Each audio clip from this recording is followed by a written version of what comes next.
An elderly man dressed in simple clothes stepped quietly into a high-end jewelry store. No one paid him any attention. 45 minutes passed. He sat near the entrance, silent and still. Not a single person asked his name. And then the elevator from the upper floor opened.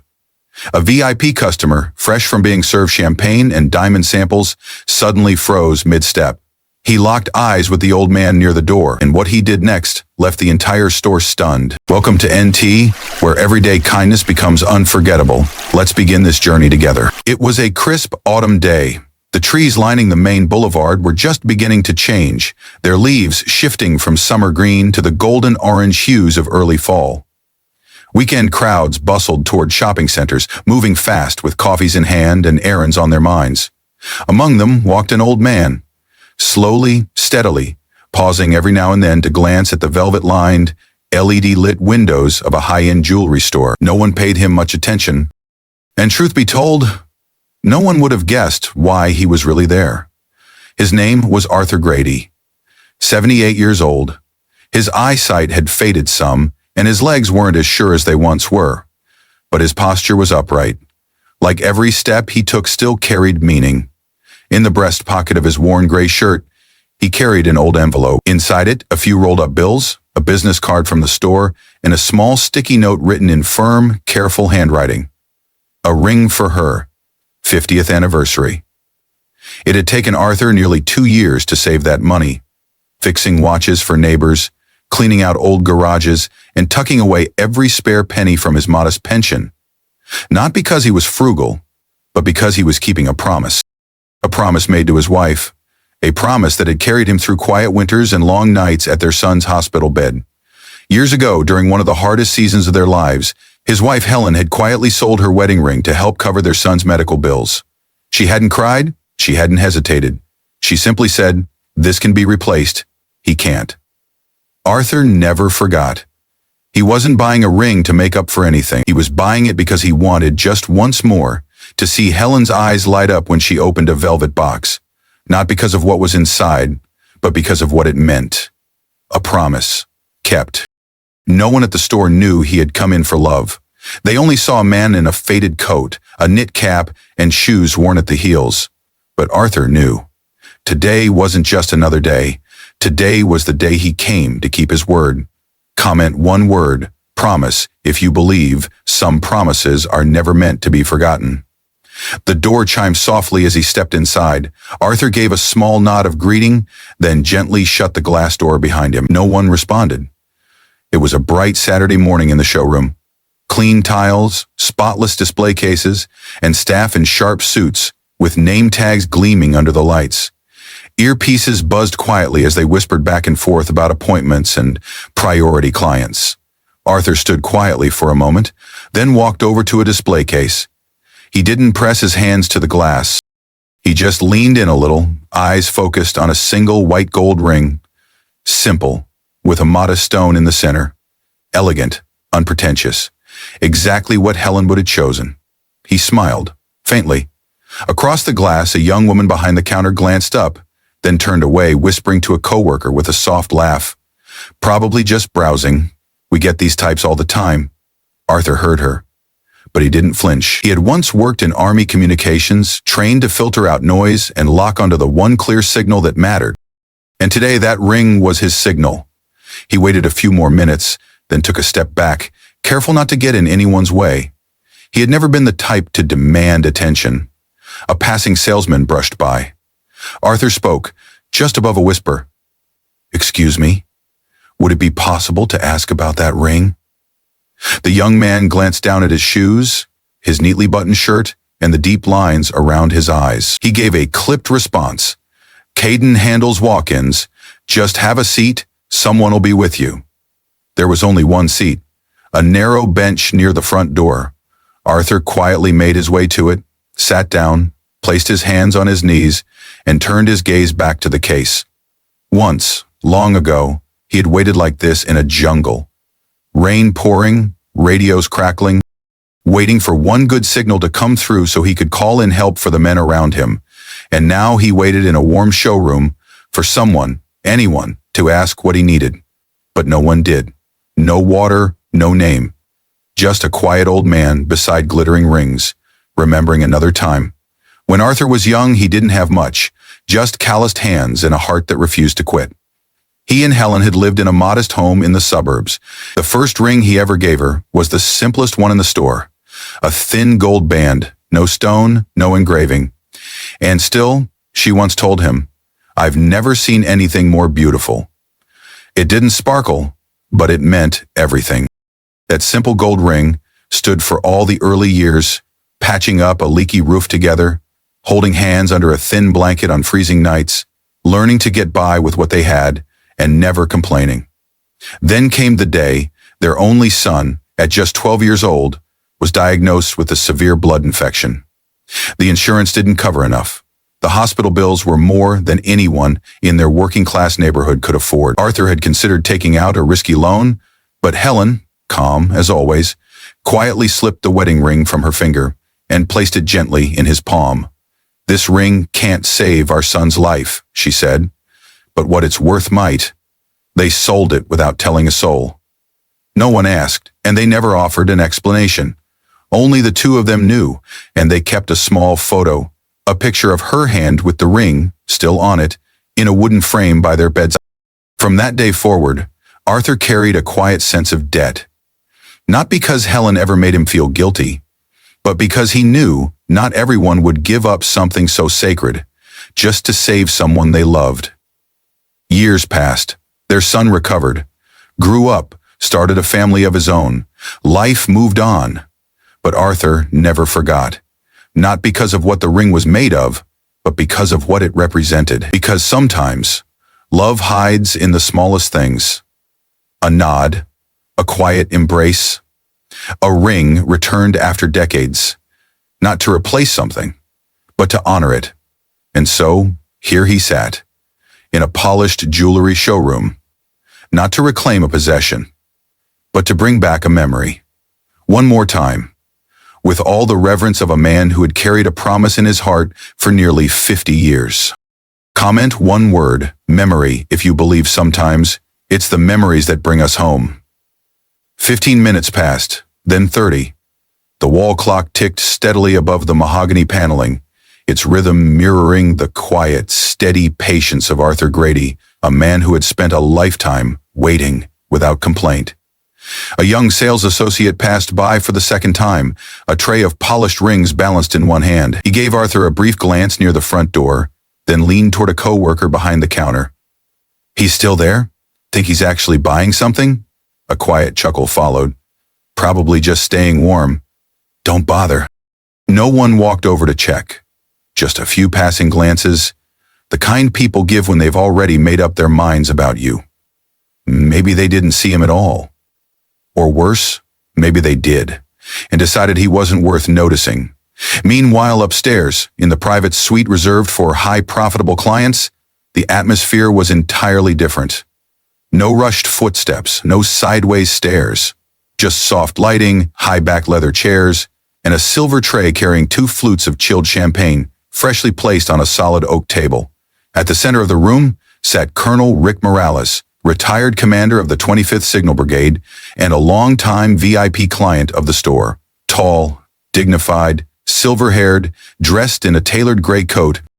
His posture was relaxed, but his eyes still carried the alertness of a soldier who had seen the world at its worst. He was there to choose a wedding ring for his daughter. A gift from father to daughter. A blessing passed down through generations. A symbol not just of love, but of honor. The senior manager of the store was serving him personally, taking notes on each preference Morales mentioned: cut, setting, metal. 2 more staff waited near the side table, ready to replace trays or top off drinks at a moment's notice. From a desk by the window, a junior associate glanced down toward the first floor and caught sight of the old man near the door. She nudged her coworker and asked softly, "He's still here?" The other shrugged.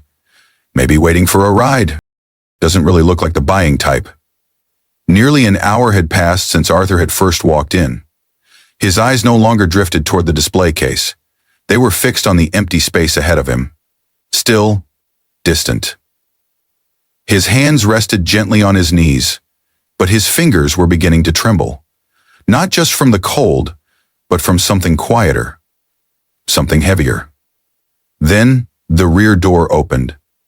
Laughter filled the showroom as a young couple stepped in. She in a floor-length evening dress, he in a sleek suit with a silver watch that caught the light. Staff immediately moved toward them, their smiles polished and perfect, like pages out of a customer service manual. The couple was ushered in without hesitation. No one asked their name. No one questioned their intention. Arthur simply glanced in their direction, then lowered his gaze. Moments later, a young employee walked out from the back. He passed Arthur without a glance, then suddenly stopped and turned around. Tablet in hand, he stepped closer, face pinched in the kind of polite expression that still carried a trace of annoyance. "Sir, this area is usually reserved for clients with appointments. If you're just resting, there are benches outside by the plaza," the young salesman said, voice carefully polite but unmistakably dismissive. Arthur looked up and offered a gentle smile. "I'm just waiting for someone to help me with that ring over there I asked earlier." The associate hesitated, glancing again at Arthur's clothes. The faded shirt, the worn shoes, the knit cap that had seen better days. He exhaled quietly and gave a small nod. "I'll let someone know, but just for the future, mornings during the week are usually better if you want a quieter time to browse." He didn't say it loudly, but a few customers nearby turned their heads. A retired couple exchanged glances, sympathy flickering in their eyes. Behind the front desk, the receptionist subtly shook her head, almost like she was hoping the man near the door would just leave, so the showroom could keep its polished image intact. Arthur simply bowed his head once more and said nothing. Not because he felt ashamed, but because he knew, sometimes, silence is the only way left to protect your dignity. Then came the soft ping of the elevator. A few employees straightened up quickly, fixing their ties and posture. From the upper floor, a tall man stepped out, calm, commanding, his dark gray coat draped neatly over a perfectly tailored military uniform. His face wasn't old, but the lines around his eyes spoke of experience and discipline, the kind you couldn't fake. It was Colonel Rick Morales, fresh from selecting an engagement ring for his daughter, in the VIP suite upstairs. A man known in the city, respected in the force, and one of the store's most loyal, high-profile clients. He held a small ring box in one hand as his eyes scanned the showroom, casually searching for the exit. Then he stopped. Just for a moment, but it was as if time itself paused. In the corner of the room, on a small bench by the entrance, sat a figure he hadn't seen in decades, but could never forget. Upright posture, hands resting neatly on his knees, a face weathered with time, but eyes still sharp, still focused. It was him. Just like he remembered. "Sergeant, Arthur Grady." "Sergeant!" "Grady," Morales muttered to himself, almost in disbelief. He walked faster now, hand slipping out of his pocket, completely forgetting about the ring box. The quiet murmur of the showroom faded away, replaced by the echo of his footsteps on the marble floor, growing louder as he approached. "Sergeant Arthur Grady! Sir, is that really you?" His voice rang clear and steady, cutting through the room like a pin dropping in a cathedral. Arthur looked up, his eyes, clouded slightly with age, lit up, not with surprise, but with recognition. He rose slowly but firmly, his movement sure despite the years. A soft smile lifted one corner of his mouth, as if 40 years had disappeared in an instant. Morales stepped forward, grasped both of Arthur's hands, and pulled him into a strong embrace, the kind shared only between soldiers who've survived something together. No explanation was needed. It was the kind of hug that spoke of brotherhood, sacrifice, and time, more than any words ever could. Morales stepped back and studied his old friend. "I almost didn't recognize you," he said, chuckling gently. "But that stance, still the same, unshakable." Arthur gave a soft laugh and nodded, just the knees that gave out a little. Morales' expression shifted. He glanced around the showroom, his voice lowering. "You're here alone? Did someone come with you?" Arthur didn't answer right away. He looked toward the display case, where the white gold ring still sat quietly under the lights. "No," he said slowly. "I came by myself, just looking at a ring for my wife." A ring? Morales asked, surprised. Arthur nodded. His hand moved instinctively to the chest pocket of his shirt, where the folded note still rested. Years ago, Helen had to sell her wedding ring to help pay for our son's hospital bills. I promised I'd get her a new one. It took a while, but I finally can. The air around them seemed to still. Morales didn't speak for a moment. Then he gently placed a hand on Arthur's shoulder, his grip firm, steady, like he was trying to carry some of the weight he'd just heard. You're still a hero, Morales said softly, not because of what you did back then, but because you're still the man who keeps his promises all these years later. They stood in quiet for a while, two soldiers in civilian clothes, sharing something only those who've served understand. Then Morales looked around and asked, voice low but clear, "So, did you get the ring? Has anyone helped you yet?" Arthur gave a small smile. Not sad, not angry, just familiar. Like someone who had come to expect being overlooked. "Not yet," he said, his eyes drifting back to the case. "I've been here nearly an hour now, but no one's asked." Morales frowned. "An hour?" Arthur nodded. "I asked once. A young guy said someone would come over. No one did. Didn't want to cause trouble, so I just waited." Arthur's voice was calm. There was no anger, no trace of bitterness. Only the quiet honesty of someone who had lived through far worse than being ignored. He didn't need to raise his voice. Men like him didn't complain, not because they didn't feel pain, but because they had learned to carry it. But for Morales, every word hit like a stone. The man who had once shielded him from enemy fire now sat quietly in a jewelry store, waiting, alone, in a place built to sell love and worth to those who could afford it, while forgetting that true value often has nothing to do with a wallet and everything to do with a heart. As soon as Morales heard that Arthur had been sitting for nearly an hour without service, his expression darkened. Not with rage, but the kind of quiet anger only someone who had seen injustice before could carry, and who knew, this time, he wouldn't let it pass. He stepped out, returned to the center of the showroom and spoke, not loudly, but with a clarity that froze the room. "He's been sitting here for almost an hour," Morales said, his voice steady, and not a single person asked what he needed. Heads turned. All eyes slowly shifted toward Arthur. Several employees exchanged uneasy glances. One started to speak. "We thought he was just, maybe, resting?" Morales raised a hand to silence him. "This isn't someone just resting," he said, eyes scanning the room. "This is Sergeant Arthur Grady, the man who dragged me from a burning armored vehicle in Kandahar when I wasn't sure I'd live to see the next sunrise." The room held its breath.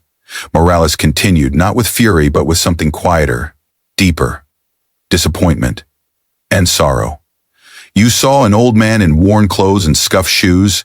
I saw the man who ran through gunfire without a weapon just to save one of his own." He paused, voice softening.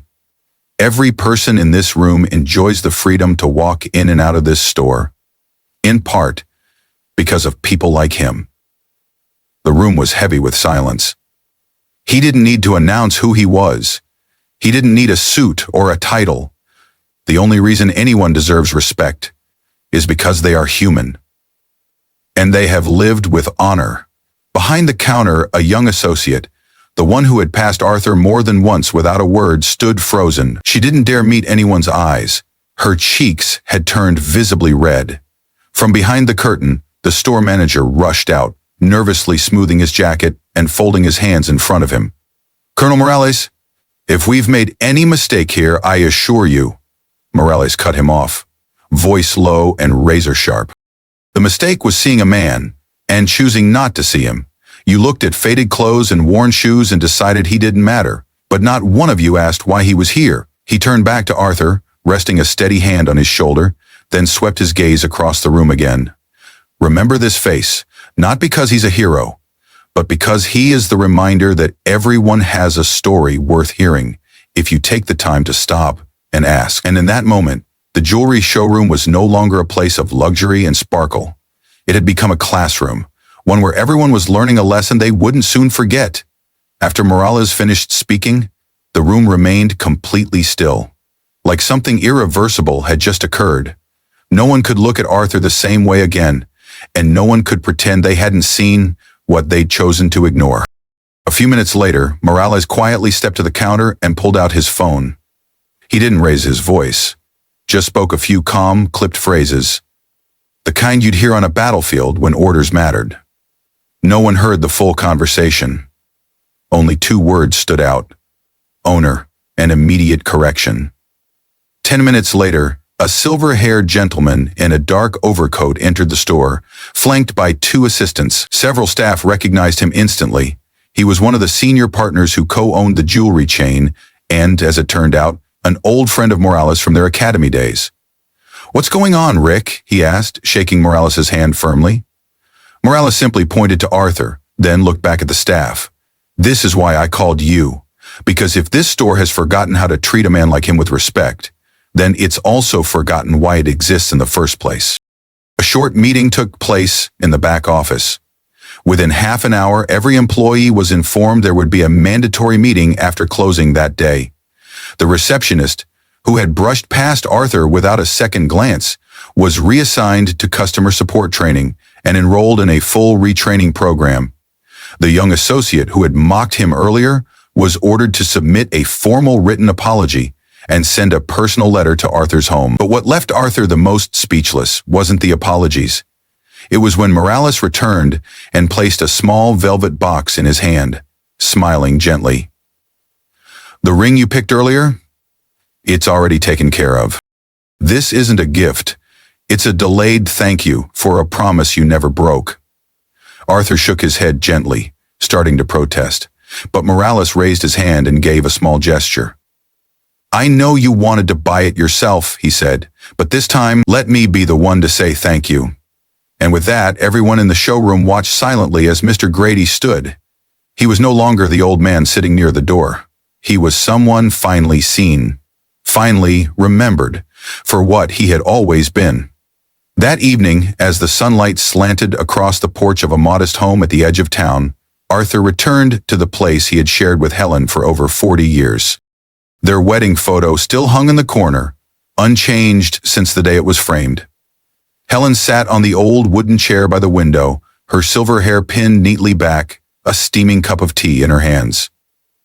She looked up as she heard the door and smiled.